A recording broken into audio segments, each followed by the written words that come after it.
아무리 선한 사람이라 하더라도 사회 문제에 대해 무지하다면 그는 악한 이들의 결정에 따를 수밖에 없다. 최초이자 최고의 승리는 바로 자기 자신을 정복하는 것이다. 자기 자신에게 정복당하는 것이야말로 최대의 수치이다. 현실은 당신의 마음에 의해 창조되는 것이다. 가질 수 없는 것에 마음을 두고 사는 것이 가장 큰 불행이다. 쾌락에 지배당한 자는 결코 행복할 수 없다. 그러니 욕망에서 자유로워져라. 이 세상에는 세 부류의 사람이 있다. 지혜를 사랑하는 자, 명예를 사랑하는 자, 그리고 재물을 사랑하는 자이다. 부는 사치와 나태의 부모이다. 그리고 빈곤은 인색과 악습의 부모이다. 결국 부와 빈곤 모두 불만의 어버이다. 누군가 당신에 대해 나쁜 말을 하고 있는가? 그렇다면 아무도 그 말을 믿지 않을 것이라는 믿음을 가지고 살아라. 진실을 말하는 사람만큼 미움을 받는 사람도 없다. 교육이 시작되는 방향이 사람의 미래의 삶을 결정한다. 과도하게 털어놓으면 더 가까워지기보다 사람들과 오히려 멀어진다는 것을 알아야 한다. 행복하고 싶다면 먼저 당신의 마음을 행복하게 만들라. 어린이가 어둠을 무서워하면 우리는 이해할 수 있지만 인간이 빛을 무서워하는 것은 진정한 비극이다. 타인에게 관대하면 당신의 마음도 보다 떡록해진다. 타인에게 인색하게 되면 그만큼 내 마음도 좁아지게 되는 것이다. 타인에게 친절해라. 그대가 만나는 모든 사람은 현재 그들의 삶에서 가장 힘겨운 싸움을 하고 있다. 그리고 당신과 함께하는 사람들을 행복하게 해주어라. 그러면 그만큼의 행복이 당신에게도 갈 것이다. 정치에 무관심하게 되었을 때 반드시 대가가 따른다. 가장 저질스러운 인간들에게 지배받는다는 것이다. 내가 이 세상에서 가장 현명한 이유는 내가 아무것도 알지 못한다는 이 한 가지 사실을 알고 있기 때문이다. 행복을 위한 5가지 조건이 있다. 첫 번째는 먹고 입고 살기에 조금은 부족할 듯한 재산이고, 두 번째는 모든 사람들이 칭찬하기에는 조금 부족한 듯한 외모이다. 세 번째는 자신의 기대에는 절반밖에 미치지 못하는 명예이고, 네 번째는 힘을 겨뤘을 때 한 사람에게는 이기고 두 사람에게는 질 정도의 체력이며, 마지막으로 연설 후 정중의 절반 정도만 박수를 치는 말솜씨이다. 한 사람이 내는 화음은 불완전한 화음이다. 다른 사람들의 화음과 어우러질 때 비로소 온전한 노래가 완성된다. 지금 우리는 다 함께 아름다운 오케스트라 선율을 연주하고 있는 것이다. 그러니 마치 놀이처럼 즐기며 인생을 살아가라. 현명한 사람은 말할 만한 것이 있어서 말하고, 어리석은 사람은 말을 해야 해서 말한다.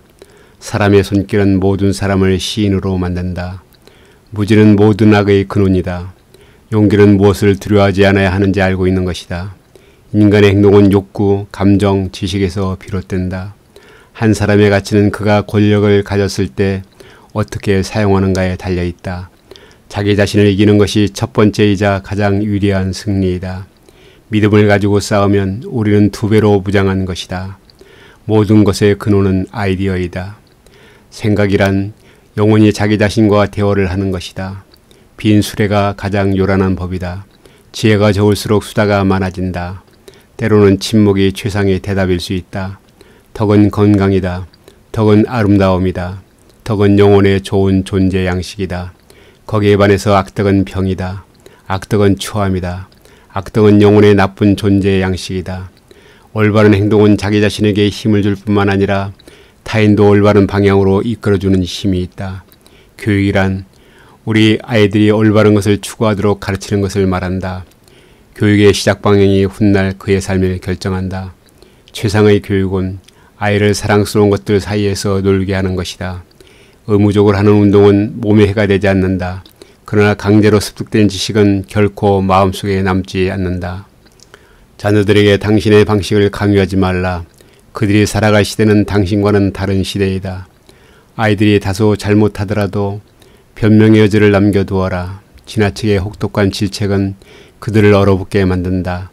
어떤 일이든 시작이 그 일에 있어 가장 중요한 부분이다. 마음이 현실을 만들어낸다. 우리는 마음을 바꿈으로써 현실을 바꿀 수 있다. 작은 일을 잘 완수해내는 것이 불완전하게 많은 일을 하는 것보다 더 낫다. 실수를 한 후에 그 실수를 바로잡지 못한다면 더욱더 큰 실수를 하고 있는 것이다. 앞으로 계속해서 나아가고 있는 사람이 있다면 얼마나 느리게 가든 절대 의욕을 꺾지 마라. 악한 사람을 사귀지 말라. 악인들은 그대를 보호막으로 삼는다. 정치를 외면한 가장 큰 대가는 가장 저질스러운 인간들에게 지배당하는 것이다. 정치에 참여하기를 거부함으로써 받는 벌 중에 하나는 자신보다 못한 사람의 지배를 받는 것이다. 국민이 정치에 무관심하면 가장 저질스러운 세력의 지배를 받아야 한다. 강대국의 책임은 세계를 지배하는 것이 아니라 세계에 봉사하는 것이다. 국가의 불의는 국가를 몰락으로 이끄는 가장 정확한 길이다. 사람은 다른 사람에게 어떤 행동을 하였느냐에 따라 그의 행복이 결정된다. 남에게 행복하게 해주려 했다면 그만큼 자신에게도 행복스럽다. 자기 자식에게 맛있는 것을 사주고 그가 좋아하는 것을 보는 것은 부모의 기쁨이다. 이는 형제간, 친구간, 이웃간, 나아가 낯선 사람 사이에도 공통되는 이치이다. 남에게 관대하였으면 내 마음이 넉넉해지지만 만일 인색하였으면 그만큼 내 마음도 좁아진다. 남을 때린 자는 밤잠을 이루지 못하는 법이다.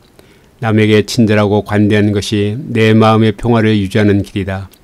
남을 행복하게 해줄 수 있는 사람이 또한 행복해진다. 우리의 영혼이 육체의 악에 물들어 있는 한 결코 만족이란 없다. 인간의 교육에 의해서만 인간이 될 수 있다. 인간에게 교육의 성과를 제거하면 아무것도 남는 것이 없다. 사람을 시험해 보려면 모든 재산을 박탈하고 부당하게 대해보라. 재산을 박탈당한 것은 참지만 부당한 대우는 참지 못하는 사람이라면 가까이 두고 잘 대해주도록 하라. 부당한 대우는 참지만 재산을 박탈당한 것에 불만을 사귀지 못하는 사람이라면 멀리하거나 피하도록 하라. 나이가 들면 평온함과 자유에 대한 지각이 생겨난다. 그때서야 비로소 집착이 조금씩 누그러지고 온갖 지배욕에서 벗어날 수 있게 된다. 본성이 평온하고 행복한 사람은 나이에 대한 압박을 느끼지 않는다. 하지만 그 반대의 성향을 가진 이에게는 젊음도 늙음도 모두 짐이 된다. 덕은 건강이다. 덕은 아름다움이다. 덕은 영혼의 좋은 존재 양식이다. 거기에 반해서 악덕은 병이다. 악덕은 추함이다. 악덕은 영혼의 나쁜 존재 양식이다.